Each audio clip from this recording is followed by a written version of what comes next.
Estamos de volta com o Cidadania, um programa sobre o cidadão e os seus direitos. Esta noite falando sobre eleições 2018. Esse ano que é ano eleitoral, ano que você vai às urnas votar para presidente, governador, seus respectivos vices, senador e deputados federal, estadual e distrital. Então, nós resolvemos trazer aqui um debatedor para tratar sobre esse tema conosco. Luiz Sérgio Monte Pires, obrigada pela sua presença. E antes das suas considerações iniciais, eu já vou lhe fazer a primeira pergunta. O que seria o alistamento eleitoral? Quem pode alistar-se eleitor? E quais os requisitos ou documentos necessários para o alistamento eleitoral? Bom, primeiramente, boa noite, Joyce, boa noite, doutor Erval. Com extrema satisfação que volto aqui à TV Câmara mais uma vez, desta feita para abrir a temporada 2018 do programa, né, aqui do Instituto Novo Eleitoral, muito bem apresentado e conduzido por vocês. E viemos aqui para discutir sobre eleições, né? O tema do momento, o ano eleitoral que se inicia, o ano eleitoral que se abre agora, muitas não, mas algumas novidades, né, que irão repercutir, que irão servir de verdade, não são essas novidades todas não, gostei já, o senhor já iniciou na nossa linha. Exato, algumas novidades foram aprovadas. O pessoal fala sempre em reforma, eu não vi essa reforma toda, né, Luiz? Foi aprovado nas coxas, como se diz. É verdade. Foi aprovado nas coxas às pressas para se ter alguma mudança. E viemos aqui discutir sobre isso, né? Então é sempre uma satisfação, é o tema do momento, o ano eleitoral que se inicia, o ano que se virá de muita experiência, até para saber se essas mudanças realmente irão se consolidar, né? Ou se servirão apenas aí como um ensaio para algo maior que venha a ser aprovado para os anos seguintes. Bom, e respondendo à sua primeira pergunta, né? O que seria o alistamento eleitoral? É um procedimento administrativo pelo qual se inscrevem e se qualificam os eleitores, né, junto ao Judiciário Eleitoral. É um procedimento hoje em dia todo feito online, bastante rápido. O eleitor comparece à sede do TRE ou aos nossos boxes avançados. Aqui nós temos um na Central do Cidadão. Ele de posse dos documentos obrigatórios, ele declara algumas informações, responde algumas perguntas. Hoje em dia bate sua foto, né, o servidor bate sua foto, ele colhe as digitais e já deixa o cartório já portando o seu título, né, já de imediato, já deixa o cartório portando o seu título de eleitor. Os documentos que são exigidos, basicamente, é documento de identidade, né, a sua identificação, e um comprovante de residência aqui na cidade de Mossoró. Né? Se for do sexo masculino maior de 18 anos, é necessário que, além disso, ele também traga comprovante de que está regular com o serviço militar, de que já se alistou perante a junta militar ou que já porta o certificado de alistamento militar, certificado de reservista junto à delegacia militar aqui de Mossoró. Então é basicamente o documento de identificação e comprovante de residência e com adicional aí do certificado de alistamento militar para aqueles do sexo masculino maior de 18 anos.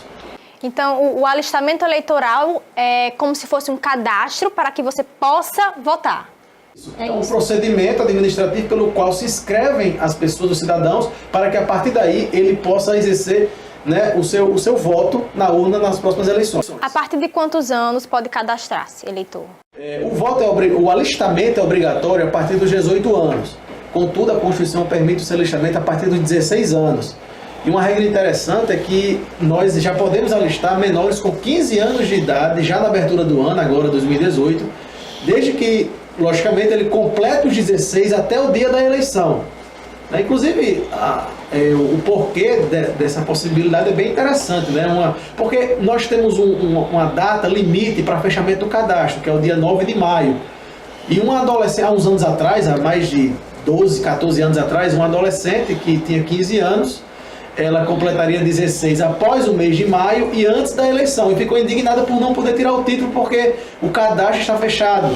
E aí ela remeteu uma carta para o TSE relatando, né, a sua indignação porque não ia poder votar e ela já teria 16 anos no dia da eleição. Essa carta foi a debate na corte do TSE, para você ter uma noção, e o TSE desde então alterou a resolução do alistamento eleitoral para permitir que jovens, ainda com 15 anos, que completem 16 até o dia da eleição, ele possa, antes de fazer os 16, ainda com 15, comparecer ao cartório eleitoral e já retirar a sua inscrição eleitoral, embora ainda com 15 anos de idade. Exato, é uma condição formal. Você sabe que eu sou muito avesso, Luiz Sérgio.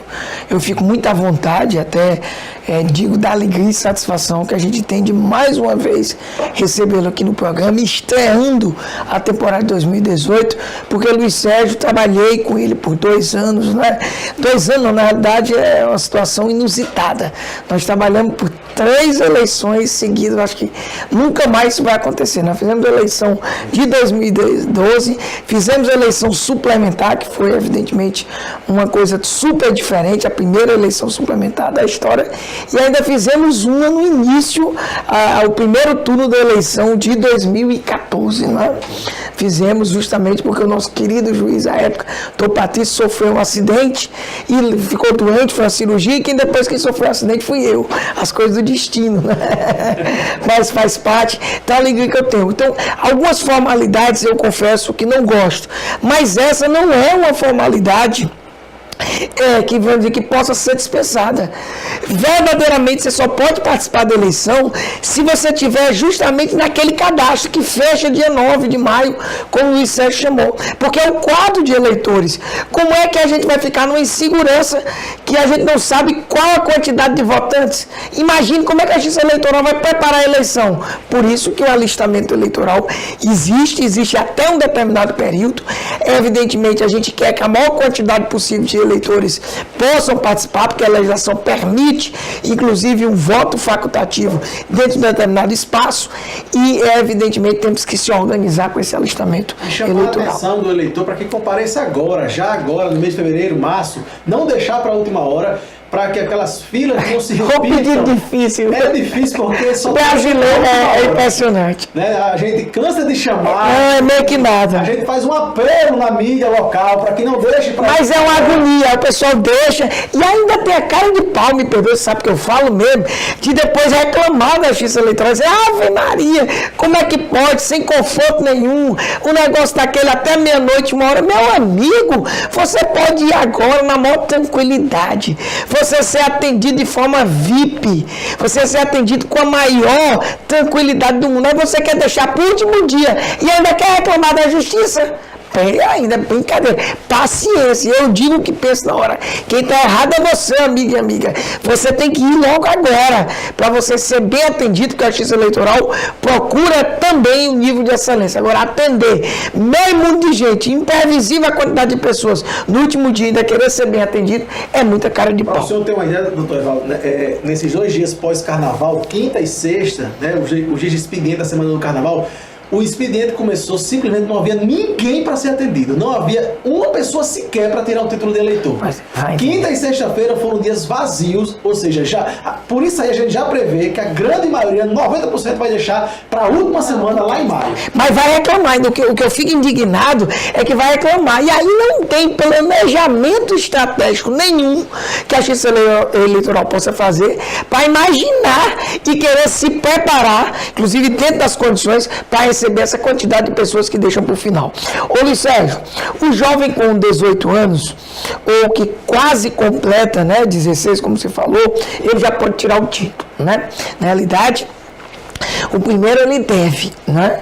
E até quando vai esse alistamento eleitoral do pleito, você evidentemente já falou, né? Até o dia 9, né? Até 9 de maio. 9 de maio. É um prazo improrrogável, ele não se prorroga, ele, independentemente do que aconteça das filas, ele sempre se encerra 9 de maio. Então é bom que isso seja bem frisado, porque todo mundo fica às vezes contando com a prorrogação que não tem. 9 de maio é fatal. Ele se... Eu nunca vi prorrogação do fechamento do cadastro. E evidentemente nós não vamos inovar. Joyce, rapidinho aqui, para você já fazer a pergunta seguinte, né, que é essa aqui, evidentemente, só para a gente fechar o assunto, porque nós... Mas por que essa preocupação? É porque a gente ajuda realmente a Justiça Eleitoral quando a gente se programa e as pessoas, o quadro de eleitores é formado o mais rápido possível dentro da logística das eleições. Uma discussão que sempre toma, né, impressionante, olha a quantidade de vezes que eu respondo isso.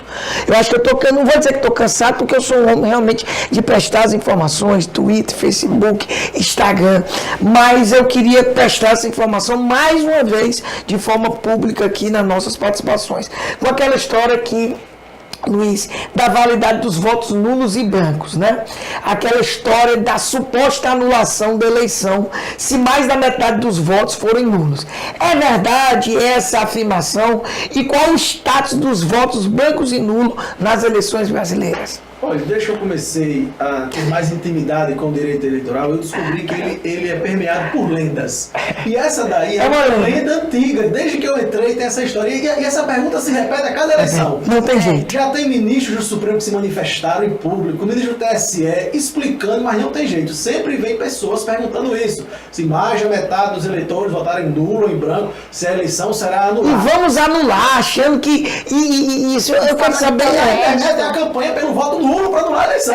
Interessante é isso. Então, assim, eu mais uma vez aqui, eu venho afastar essa possibilidade. A legislação é bem clara. Os votos brancos e os votos nulos são absolutamente descartados, não são nem computados. A legislação trabalha com os votos válidos, que são aqueles dados a candidatos ou a partidos. Votos brancos e nulos não são nem computados, eles são descartados automaticamente e vamos atrás das maiorias dentro dos votos válidos. Ou seja, o eleitor, em hipótese alguma, ele vai conseguir ter uma eficácia para anular a eleição.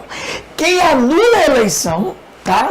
Por circunstâncias outras, e evidentemente não porque quer anular, é a justiça eleitoral, que inclusive não pode anular de ofício, coisa que eu também tenho batido na tecla, tendo em vista aquela judicialização excessiva que a gente teve na eleição de 2012 e que as pessoas até hoje me culpam, Joyce, como se eu fosse o grande causador daquela quantidade, eu acho que Luiz aqui pode dizer, só de ações relativas à propaganda foram mais de 200 ações que levavam à possibilidade de cassação, mais de 20, inclusive com 14 cassações, né, de ambas as zonas, e eu tenho alguma coisa a ver com isso, eu ou os juízes que estavam, ninguém tem nada a ver com isso, as pessoas é que pedem, judicialismo, uma espécie mesmo de terceiro ou quarto turno. Agora, o eleitor nunca anula a eleição, isso deve ficar muito claro. Interessante essa questão do pessoal fazer um apelo, né, para votar nulo, para tentar anular as eleições. Voto nulo não é forma de protesto. Forma de protestar contra a corrupção é votar consciente, é você pesquisar sobre seu candidato, pesquisar sobre se ele tem alguma condenação, se está respondendo a algum processo, se ele propôs algum projeto de lei, se ele tem algum programa, alguma política pública, enfim. Mas votar nulo não é protesto, não é forma de protestar contra a corrupção, né, Herval? Exatamente.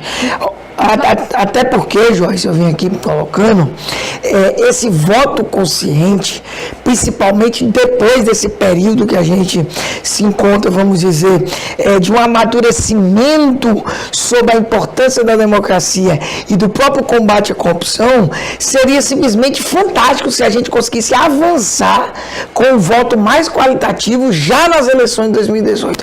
Há uma expectativa muito grande e essa mudança que, vamos dizer, o povo brasileiro está esperando, essa mudança não deve vir pelo judiciário, essa mudança não virá pelos políticos atuais, com todo o respeito que eu tenho a eles, de um modo geral, e também sem nenhuma crítica a nenhum específico. Essa mudança só virá por você, amigo e amiga daí de casa. É você que vai fazer a diferença, é você que verdadeiramente vai mudar, não é isso, Joyce? Luiz, só para a gente fechar o bloco, quais os prazos para filiação partidária e para domicílio eleitoral, para quem quer aí concorrer às eleições? Nós temos até uma novidade com relação a esse prazo, porque o de filiação partidária já havia sido alterado para 2016, que era de 1 ano, já havia sido diminuído para 6 meses, né? O domicílio eleitoral havia permanecido de 1 ano, em 2016. Só que agora, nessa mini reforma de 2017, alteraram também esse prazo, de modo que agora ambos os prazos, tanto o de domicílio eleitoral como o de filiação partidária, ambos se encerram agora no dia 7 de abril, que são 6 meses antes da eleição marcada para 7 de outubro. Então nós temos aí a possibilidade de novas filiações a partido e novas mudanças de domicílio eleitoral. Você tem uma noção da importância ainda dessa possibilidade, está aberta ainda. Muito se cogita, muito se especula ainda, até da ex-presidente Dilma Rousseff vinha mudar o seu domicílio eleitoral para outro estado. Ela atualmente é eleitora no Rio Grande do Sul, mas especula-se que ela venha transferir o seu domicílio, né, transferir o seu título para Minas Gerais para disputar o Senado, né, disputar o Senado pelo estado de Minas Gerais. É uma possibilidade agora que passa a ser ela passa a ser viável, porque o prazo agora permite isso. Se fosse na eleição de 2014, a última eleição geral, isso não seria mais permitido porque era um ano antes. Agora o prazo está de 6 meses, ou seja, o prazo para se filiar a partido ou para mudar o domicílio eleitoral agora é até 7 de abril do ano da eleição, 6 meses antes do pleito. Para quem deseja também votar em outra localidade, é o mesmo prazo, né, de domicílio eleitoral. Para quem quer votar em outra, só votar, ele tem até 9 de maio. Igualmente. É o prazo do alistamento. Certo. É aquele que quer só transferir o seu domicílio para votar naquela cidade. Então ele tem até 9 de maio. Esse prazo de 7 de abril é aquele que tem interesse em transferir para fins de vir a ser candidato. Para concorrer às eleições. Para concorrer, exato. Bom, o segundo bloco do Cidadania vai chegando ao fim, mas aguarde aí que nós voltaremos já já, comentando um pouco mais sobre as eleições 2018. Cidadania, um programa sobre o cidadão e os seus direitos.